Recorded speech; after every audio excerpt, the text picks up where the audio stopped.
எவ்வளவு புயல் காத்தாடி அந்த நாணல் மாதிரி அப்படி பெண்டாய் பெண்டாய் பெண்டாய் தாக்கு பிடிச்சிருவேன். எவ்வளவுதான் வட்டி கடன் என்னதான் இருந்தாலும் எல்லா பேரும் மண்ணெண்ணெய் ஊற்றி கொளுத்திக்கிட்டா சாகுறேன். இங்கே இருக்கவங்க எம்புடு பேத்துக்கு வட்டி கடன் இருக்கு, எல்லாம் மண்ணெண்ணெய் பாட்டிலோடே அலையிறீங்க. தாக்கு பிடிச்சி வாழ்கிறதாயா வாழ்க்கையில் சுகமே. அந்த கஷ்டம்தான் ஒரு மனிதனை மனிதனாக மாற்றுமே ஒழிய, கஷ்டமில்லாத வாழ்க்கை ஒருத்தன் வாழ்கிறான்னா அவன் செத்துக்கிட்டு இருக்கான்னு அர்த்தம். கஷ்டங்கள் தான் ஒரு மனிதனை பண்படுத்தும். அருமையாக சொன்னப்பா. நடுவர் அவர்களே, எங்க ஆண்கள் எப்படிப்பட்டவங்க தெரியுங்களா? எல்லா விஷயத்தையும் விட்டு கொடுத்து வாழ்பவர்கள்ங்க. என்னென்ன விஷயத்தை எங்க ஆண்கள் விட்டு கொடுத்துருக்காங்க தெரியுங்களா? வெக்கம், மானம், சூடு, சொரணை, ரோஷம். அம்மா பெரிய பெரிய தத்துவங்களா சொல்லிட்டு இருக்கிறியம்மா.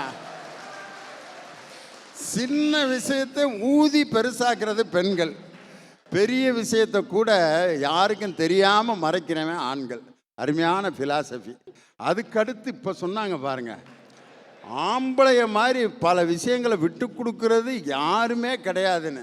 நான் ஏதோ சொத்து சுகம் பணம் இதை சொல்லுவாங்கன்னு பார்த்தா, மானம் ரோசம் வெக்கம் இதை பூரா இன்னைக்கு விட்டு கொடுத்து ஒரு ஆம்பளை வாழ்ந்துக்கிட்டு இருக்கான்னா, இதுக்கு மேலே ஒரு மனுஷன் என்னத்தையா வாழ முடியும்?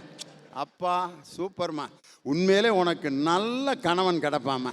உண்மையிலே இந்த மான ரோசம் வெக்கம் இதை விட்டுட்டு ஒரு ஆள் வந்துட்டானாலே சூப்பர் கணவன் அவன் தான்.